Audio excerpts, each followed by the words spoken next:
Boa noite a todos. Tá Obrigado valendo. todos e todas. Obrigado pela presença de vocês. Já conhecem um pouco de como nós realizamos nossas lives 30. O evento está sendo gravado, por favor, peço que vocês autorizem. Quem que tiver algum tipo de problema com isso, passe um e-mail para a nossa área administrativa, que ela vai tomar as devidas providências. Gostaria de lembrá-lo, que é um bate-papo aqui, com o nosso convidado. E sempre que vocês tiverem alguma observação, alguma dúvida, alguma pergunta a fazer, por favor, use o nosso chat para tal, que a gente vai estar lendo ao longo da nossa live. E ao final, a live vai estar gravada, vai estar disponibilizada para vocês, assim como as perguntas não respondidas também. Tá? Ao longo da live também, o Gabriel, que trabalha conosco do Celente, vai estar aí colocando no site algumas informações para vocês a respeito da própria live, do nosso convidado e dos nossos programas para conhecimento de todos. Sem mais delongas, importante tema para nós, pessoas, para nós, conselheiros, para nós, empresários, principalmente para a família empresária. Vamos falar hoje sobre governança e a estruturação do patrimônio familiar.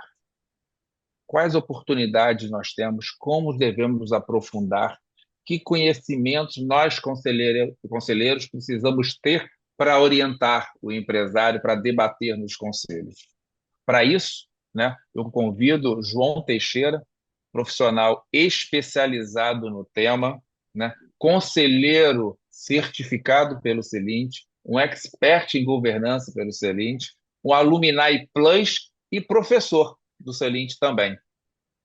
Ele nos dá aula no JUR, que é aspectos jurídicos, e no FAM, que aborda a questão, da família empresária, da proteção e sucessão patrimonial. Bem-vindo, João. Muito obrigado por ter aceito o nosso convite, por estar aqui trocando ideias e debatendo esse assunto tão importante com a sua experiência.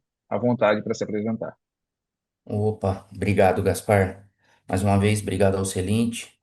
É uma honra ter estudado no Celint, ter feito toda a trilha e formação em conselheiro e ser um professor hoje, né? Poder compartilhar a nossa jornada aí de quase 20 anos em empresas familiares pelo Brasil. Agradeço ao pessoal que está aqui online, ao vivo. Obrigado aí, pessoal. Muitos conhecidos. Meu grande abraço aí. E, bom, Gaspar fez as devidas apresentações. Acho que nós podemos começar o bate-bola aqui, Gaspar, que vai ser interessante, Joia. pessoal. Legal. João, eu acho que a primeira coisa que eu gostaria é que você nos explicasse um pouco do conceito, para que a gente saiba muito bem e diferenciar o que é planejamento sucessório, do que é o planejamento patrimonial, o que é holding patrimonial e o que é holding familiar, holding financeira. Muito legal. É, bom, eu particularmente, essa área de atuação que eu faço há 18 anos, quase 20 anos, eu chamo de planejamento patrimonial e sucessório, né? Para mim, esse é o nome da grande ferramenta que uma família ou uma família empresária tem que ter. Por que que eu faço essa distinção de família e família empresária? Porque o Gaspar fez uma colocação agora entre duas ferramentas que estão muito, aliás, uma ferramenta que está muito na moda, a tal da holding.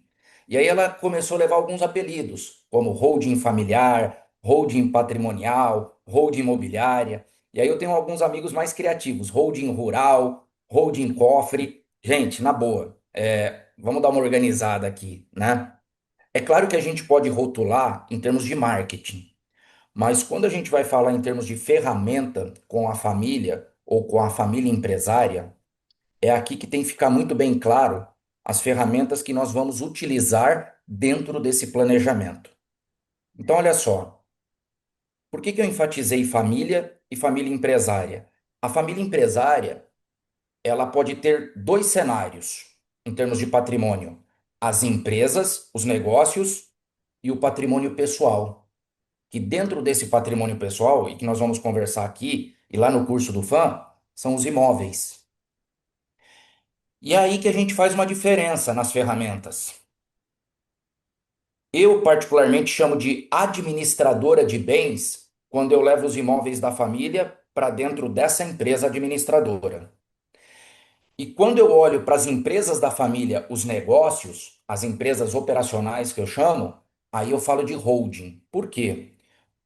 Quase todos aqui já trabalharam em grupo econômico. E quase todo grupo econômico é controlado por uma holding, que é a famosa controladora. E essa é a empresa de participações societárias em outras empresas. Então, tecnicamente, dentro desse planejamento patrimonial e sucessório, quando a gente monta as devidas estruturas, eu tenho apenas uma holding que controla as empresas da família, os negócios. E eu tenho uma empresa patrimonial que cuida dos imóveis da família. E no meu conceito, eu segrego, eu não junto um cenário no outro, por vias de proteção. Então eu conceituaria dessa forma, Gaspar. Planejamento patrimonial e sucessório, que pode ser feito para famílias que não têm empresas, mas têm patrimônio, e para famílias empresárias, e que pode ter os dois cenários, empresas e patrimônio pessoal. Ah, legal, João. Isso é um bom ponto, né? Algumas semanas atrás, acho que 15 dias, a gente teve aqui uma masterclass sobre family office. A gente está falando agora sobre gestão patrimonial. Aí todo mundo acha que isso é para empresários de grandes fortunas, grandes empresas, né, e famílias com grandes fortunas. Isso é uma verdade ou o planejamento sucessório patrimonial é indicado também para as PMEs, as empresas de capital fechado, de médio, grande porte ou pequeno porte? Excelente. Esse é um paradigma que tem que ser quebrado também. Muita gente acha que holding, a própria governança em si, né? Nós temos que quebrar isso. Que é só para empresas de capital aberto, enfim, SAs de grande porte. Não. Todo esse planejamento patrimonial e sucessório, tá? Muito bem amarrado com uma boa governança, interessa para as pequenas e médias empresas. Aliás, eu tenho um ponto de vista que, se começar o mais cedo possível, mais barato fica e melhor fica para poder crescer de forma organizada, né? Estruturada. Então, na minha opinião, interessa realmente para as pequenas e médias também. Não tem essa divisão. Legal. Se a gente falar em governança em empresas familiares ou famílias empresárias, a gente lembra logo da teoria dos três círculos, né? Família, patrimônio, negócio. Aonde se encaixa ou se ele permeia os três ciclos o planejamento sucessório patrimonial? Legal. Olha só, quando a gente fala de planejamento patrimonial e sucessório, nesse trabalho mais técnico, tá, da gestão patrimonial, a gente olha para o círculo família e propriedade. Por quê? Já. Porque a gente vai cuidar das pessoas, criar regras entre essas pessoas, só que a hora que a gente cria essas regras dentro de um planejamento sucessório, eu não posso esquecer que eu tenho uma lei em termos de herança, divisão de herança para respeitar no Brasil. Então, planejamento patrimonial e sucessório. Bom, o próprio nome já está dizendo, planejamento patrimonial. Eu olho para o círculo propriedade, para o patrimônio da família, e vou organizar esse patrimônio através de estrutura, ferramentas de sucessão, para facilitar lá no inventário e tal. E já no círculo família, a gente trabalha muito com o que. E aí fica o círculo empresa, negócios, que entra, claro, a governança corporativa. Então, planejamento patrimonial sucessório tem muito a ver com governança familiar, família e propriedade. E é óbvio que vai afetar o ciclo da empresa, né? Já que a família empresária atua, a propriedade muitas vezes está na empresa e deve preferencialmente sair, ser destacado. Os círculos sempre se tangenciam, não tem como segregar 100% eles, né? Exatamente. Mas é Perfeito. importante o conselheiro saber isso, né? Que ele é governança familiar e patrimonial e que o conselheiro consultivo da empresa ele deve orientar, não necessariamente tem que se envolver e se aprofundar nessa questão, mas ele tem que orientar e indicar profissionais especializados como você. Quando a gente fala aqui, né? A gente sempre pensa em gestão patrimonial, a gente sempre pensa em hold. O planejamento sucessório patrimonial necessariamente começa com a constituição de uma holding ou tem outras alternativas? Como é que eu começo a pensar sobre planejamento sucessório patrimonial? Boa. Vamos pensar uma família 100% brasileira, até para ficar mais, o exemplo ficar mais didático. Vamos pensar numa família 100% brasileira. A família tem empresas, negócios, patrimônio pessoal, muito comum. Imóveis de uso próprio, né, da família, para lazer, para aluguel e para venda e compra de imóveis. aplicações financeiras e por aí vai. Um patrimônio muito comum. Quando a gente chega para pensar em planejamento patrimonial sucessório, você foi muito feliz na colocação aí, Gaspar. Muita gente já transforma tudo isso em holding. Ah, vamos jogar tudo para dentro de uma holding. Aqui nós temos que tomar cuidado. Por quê? Eu vou usar uma expressão de propósito para fixar. Nem tudo é bem-vindo na famosa holding aqui. Por quê? Porque dentro desse planejamento patrimonial existem pilares. E nós já vamos chegar nesse assunto dos pilares. Um dos pilares é o tributário. Então, muito rápido aqui, pessoal, sem tanto planejamento. Aplicações financeiras, a meu ver, é muito melhor deixar na pessoa física do que trazer para uma pessoa jurídica lucro presumido, como é o caso da holding. Então, recursos financeiros que a família já tem, eu sempre oriento de continuar deixando na pessoa física. Outro tipo de patrimônio que a gente não traz, né? Tem gente que trata como patrimônio e tem gente que não. São os carros da família para dentro de uma holding junto com imóveis. O carro não é um patrimônio para ser pensado dentro de uma PJ, principalmente de empresa familiar, como essa holding patrimonial. Por quê? Porque na hora da venda ele não é muito legal tributariamente. E se alguém da família se envolver num acidente com esse carro, quebra um outro pilar que é a proteção patrimonial. Então, olha como que é importante a análise antes de sair fazendo qualquer ferramenta no planejamento patrimonial. E aí, Gaspar, e aí, pessoal, muita gente fica focado nessa holding, em questões tributárias e de proteção.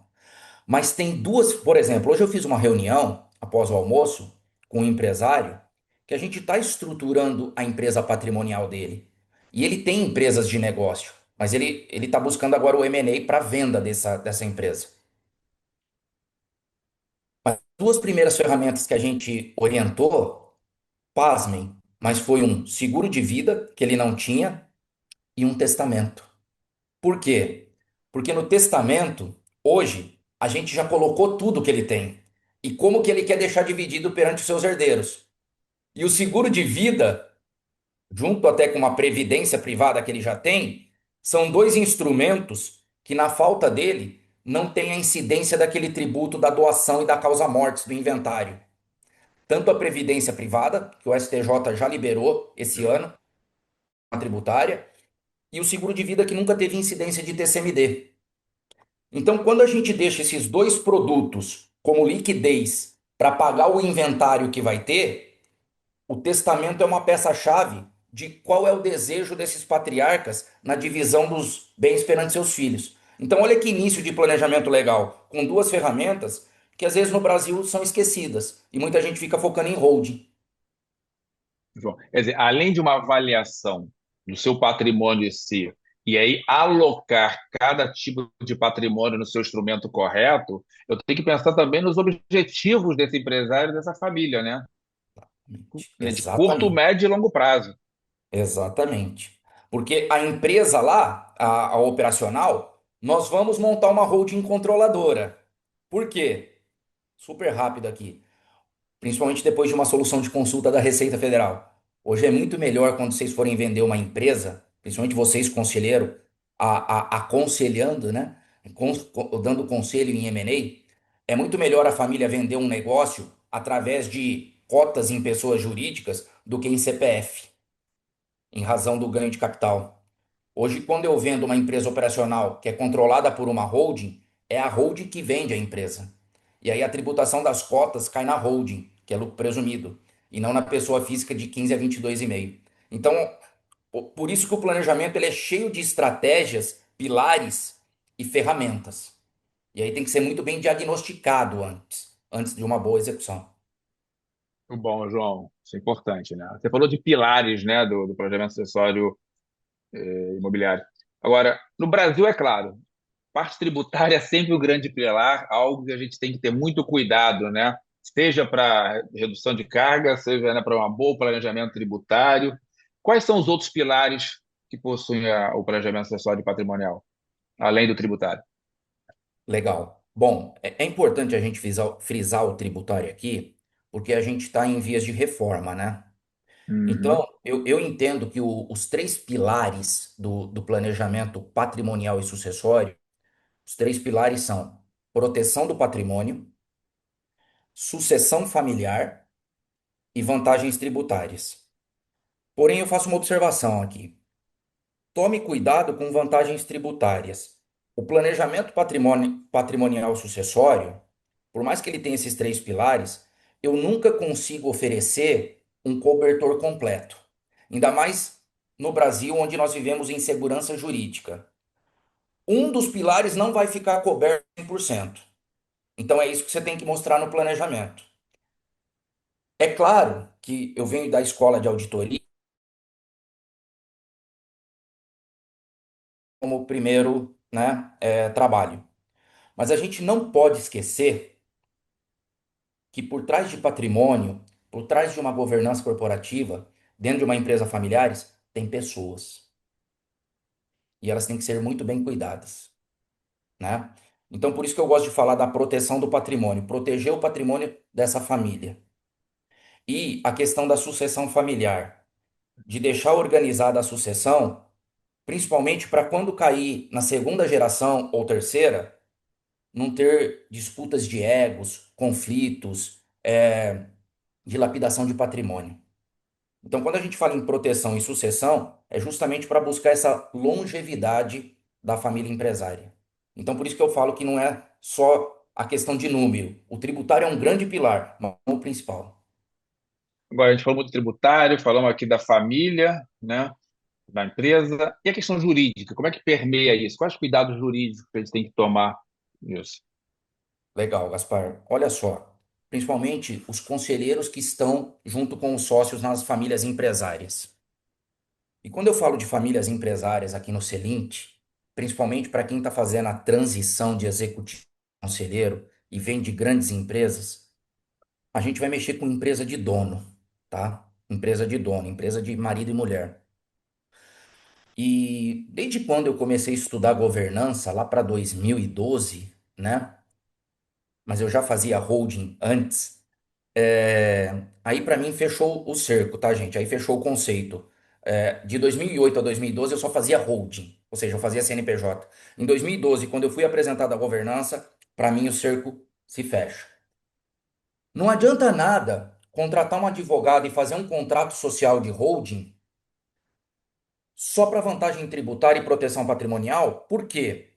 Porque amanhã, quando o dono dessa empresa falecer, os filhos vão ficar com uma empresa e eles não sabem nem como cuidar disso.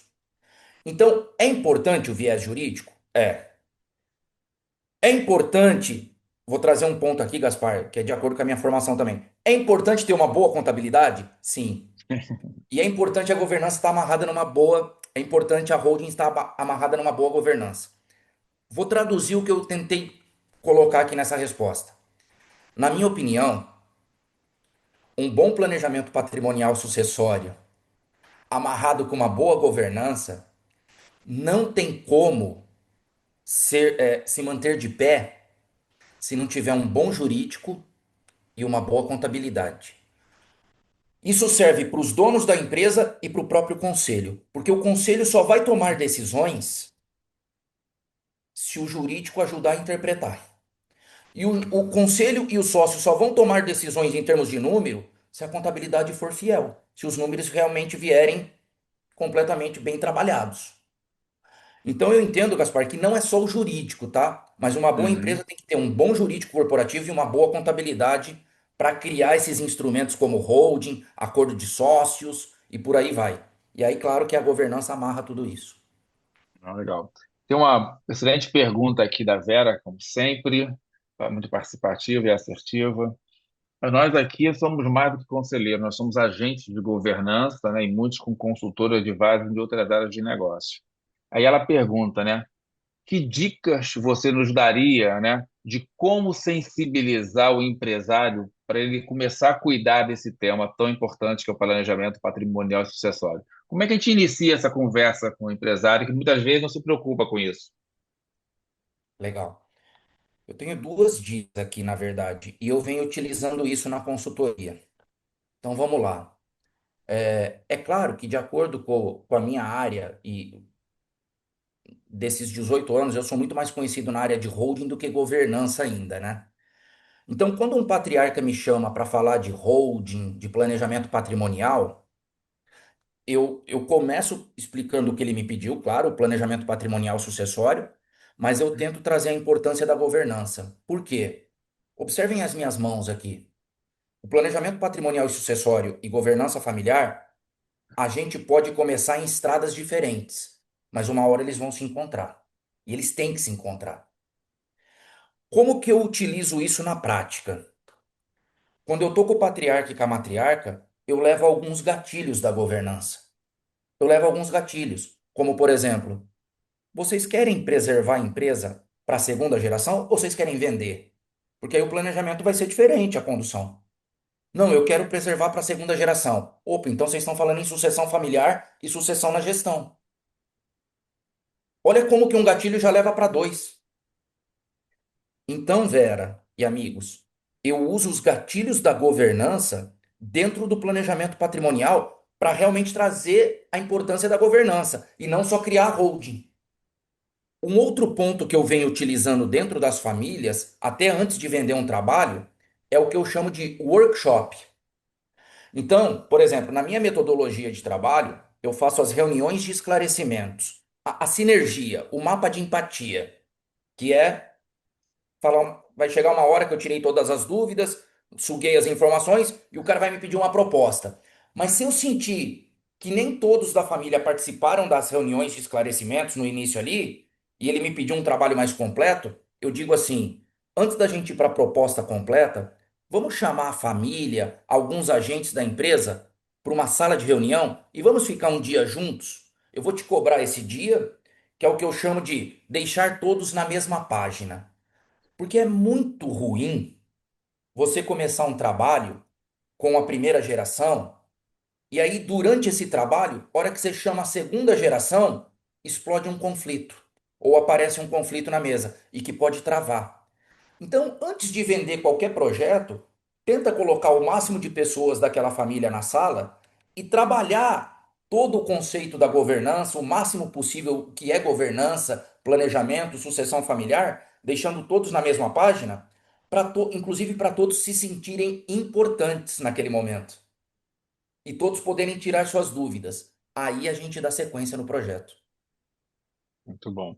E assim, né, João, assim como a governança está para melhorar a rentabilidade, sustentabilidade e longevidade das empresas, o planejamento social patrimonial ele também está buscando o quê? A sustentabilidade e a longevidade do patrimônio, para que ele atravesse as gerações, senão ele vai ser dilapidado, né? Quantas e quantas famílias não vendem tudo e rateiam o dinheiro? E o patrimônio vai embora, e esse dinheiro, com certeza, se mal alocado, vai embora de novo. Então, essa questão da sustentabilidade e longevidade do patrimônio também pode ser colocado, né, para estar conversando e incentivando, né, sensibilizando os empresários. Tem duas perguntas aqui muito parecidas. Eu não sei, eu acho que você não tem muito como ajudar, você não é um especialista na área de seguro, né? Mas o Hugo me pergunta, né, seguro de vida para pessoas acima de 50 anos é muito caro. Você acha que vale a pena? E aí o Marcelo Paiva pergunta assim: fazer seguro de vida vai beneficiar, no final de contas, só o seguro? Como evitar o inventário? Seguro de vida é efetivamente, né, uma alavanca para um planejamento sucessório patrimonial bem-sucedido, no seu ponto de vista? Boa. É, uma foi o Hugo, né? E a outra foi quem? O Marcelo. Marcelo, Marcelo. Marcelo Bom, Paiva. um grande amigo, tá bom, Hugo? Como é que você tá aí? Maravilha. E o Marcelo? Bom, é assim, pessoal, ó, seguro de vida, eu tenho o meu, né? E eu fiz um seguro de vida com uma seguradora, com um corretor experiente, e que ele só faz isso. Ele não vende seguro de carro, de casa, nada. Ele só vende seguro de vida e de sucessão empresarial sobre cotas de empresa, que é muito importante também, tá? Esse seguro de vida que a gente está chamando aqui, ele serve para morte, pós-morte para a família e em vida para o segurado. Então, por exemplo, hoje o seguro que eu tenho é para pagar o meu inventário, o que ficou, porque boa parte eu já pejotizei do meu patrimônio e já doei para o meu filho, inclusive, né? E o meu seguro de vida é para deixar uma liquidez para a família esposa e filho, e para pagar o que falta do inventário. Mas eu, como combustível da família, se eu perder um membro amanhã, assim, do corpo, se eu perder minha voz, ficar um tempo sem voz e tal, o seguro me paga durante esse período, né? Então é muito importante montar o seguro de acordo com o seu perfil. Não é só morte. Porque seguro de morte, desculpa o que eu vou falar aqui, Gaspar, se você quiser editar depois, você edita, mas seguro de vida não é aquele que a gente faz em banco. Não, aquele é terrível, aquele é péssimo. É seguro de vida de verdade mesmo, com corretores especialistas.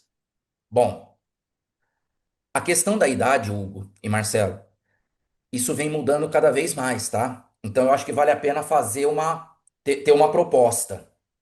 Essa questão. É claro que eu não vou falar de uma pessoa de 80 anos com um problema de saúde. Vai ficar muito caro.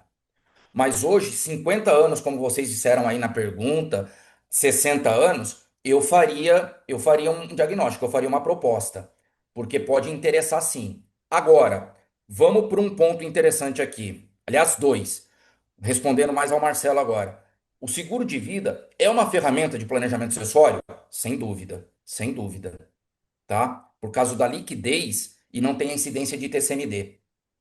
Agora, principalmente com o julgado do STJ ano passado, e que vem a reforma tributária aí, um produto legal, não em termos de investimento, mas um produto legal que a gente vem adotando hoje com alguns patriarcas de 60 anos para cima, é pegar uma parte do investimento que vai vencer e transformar em previdência. Principalmente um VGBL regressivo. Por quê? Que a tributação é menor do que o progressivo. Porque o VGBL, ele tem uma natureza securitária. Ele é uma previdência, mas ele é equiparado a um seguro. Então o STJ entendeu que não tem incidência do ITCMD também. Então acaba Uhum. virando uma ferramenta de liquidez para a família para questões de inventário. Aí essa, para as pessoas que não cabe o seguro de vida, eu sugiro o VGBL. Legal, João. João, a gente fala de dois grandes instrumentos quando a gente olha a família e empresa: protocolo familiar, né, e acordo de acionistas. Aonde se encaixa a questão do planejamento sucessório? É em algum desses dois, no dois, ou é num terceiro instrumento que vai nortear essa questão do planejamento sucessório e patrimonial? Boa, boa. Esses dois instrumentos, tem muitas pessoas vendendo isso como governança corporativa, pasmem, tá? Tem muito advogado que quando vai montar uma holding fala, vou fazer um acordo, vou fazer um protocolo, fiz sua governança. Calma lá, né? São instrumentos muito importantes, são instrumentos pertencentes à governança, mas não é só isso. Mas que bom que já está fazendo isso. São documentos distintos, tá, pessoal? O acordo de cotista ele é um grande documento para não complementar o contrato social, mas para abraçar o contrato social ou o estatuto social. Porque nem tudo a gente coloca no contrato social e no estatuto. E que bom. Aí eu coloco no acordo de cotista entre os sócios, né? Direitos e deveres dos sócios, regras de conflito, entrada, saída, exclusão, morte de sócios, política de remuneração, investimentos, participação em outros negócios. Legal. Já o protocolo familiar é um documento mais de efeito moral para a família, para unir a família, trazer os princípios, a missão, a visão. Só que a gente tem que tomar um cuidado quando a gente vai criar esses documentos. Saber se a família está na maturidade para isso, tá? Da governança. Por exemplo, eu acabei de entregar um acordo ontem. Foi ontem? Foi. Eu entreguei um acordo ontem de sócios para uma família que fez uma holding que eu chamei de acordo híbrido. Por que híbrido? Eu fiz um acordo de cotista, muito bem feito, para a holding da família, e trouxe duas, três cláusulas do protocolo no acordo, porque não estava na hora de nascer um protocolo ainda. É pai, mãe e dois filhos solteiros. Um tem 19 e o outro tem 21. E estão namorando. Então, e eles já seriam sócios da holding. O que eu trouxe do protocolo de família interessante? Ah, um tá namorando? Você se namora, mas você já é maior de idade. Vamos fazer um contratinho de namoro? Olha que ferramenta interessante. Fazer um contrato de namoro. João, mas existe isso? Existe. Inclusive em cartório.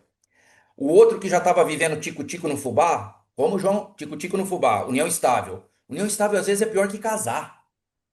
E dá mais direitos ou não até. Aí a gente fez uma escritura pública de união estável com separação total. Mas tudo isso estava no acordo de sócios, que geralmente a gente põe no protocolo, mas não necessitava ter dois instrumentos. Sabe por que que não necessitava? É muita regra para poucas pessoas. E aí acabar, eu tenho uma frase que eu falo assim: quando você faz muito instrumento, eles não vão dar conta de respeitar tantas regras. E vai virar arquivo de drive. Eles não vão utilizar. Então, monta as regrinhas que eles vão conseguir se comprometer.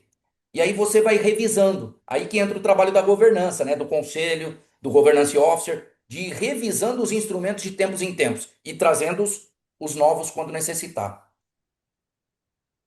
Muito bom. João, a gente está chegando ao fim da nossa live, são 18h33, né? Então, antes de fazer a última pergunta, que vem do Fernando Morei, acho que aqui tem a causa própria.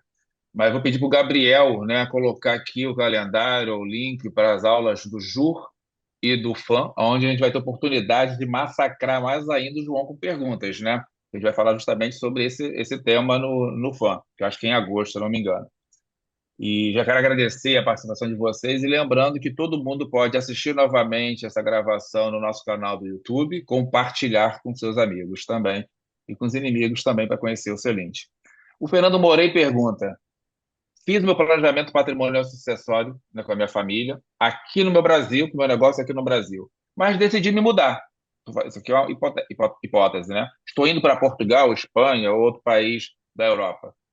Quais são os impactos nesse meu planejamento patrimonial sucessório? Quais são as principais variáveis que eu preciso levar em consideração ter feito esse planejamento aqui no Brasil e ter mudado de país? Bom, primeiro que a gente sempre pensa é o tributário, principalmente quando a pessoa faz a saída definitiva do Brasil, mas ela deixou patrimônio aqui, receitas aqui, e vai receber essas receitas em algum país, né? Dependendo dessas questões, o tributário pode ficar caro. Aí você tem que pensar em estruturas lá no exterior para ligar com o planejamento no Brasil, como por exemplo, um trust, uma offshore para ser sócia da holding aqui no Brasil. E aí saber onde você mora, se o Brasil tem o tratado da não bitributação com essa localidade, né? Então, por exemplo, se você for morar nos Estados Unidos, no Canadá, principalmente no Canadá, vai salgar um pouco. Então, eu criaria uma estrutura jurídica aonde eu passo a morar, linkaria com a minha holding no Brasil para poder receber esses recursos via participações societárias. Esse é um primeiro cuidado, tributário realmente. E tem que conhecer um pouco da legislação local daquele país que você está indo, né? Justamente, Não dá para justamente. pensar só nisso Perfeito. aqui. Isso é. Bom, gente, já são 18h35, né? Nossa pontualidade celintiana para iniciar e para terminar. Quero agradecer a todos vocês por estar aqui mais uma vez, né? Eu acho que compartilhando, discutindo isso. Terão oportunidades em outras lives, mas vocês têm o LinkedIn do João também para poder acioná-lo. E eu tenho certeza que ele vai estar muito aberto e disponível para todos vocês. Além, é lógico, de estar nos meus cursos do Excelente, que é o FAM e o Jurídico, que aborda esse tema de maneira direta ou indireta em um e outro, né? O Ju mais para a responsabilidade jurídica, né, dos conselheiros do conselho e o FAM mais para essa parte patrimonial. Então, mais uma vez, muito obrigado a todos vocês. Eventuais perguntas não respondidas estarão no nosso site com as devidas respostas serem conduzidas aí pelo João. Muito obrigado, muito abraço para vocês. Até a próxima. Abraço, pessoal. Muito obrigado. Boa Tchau, noite. gente. Tchau, tchau.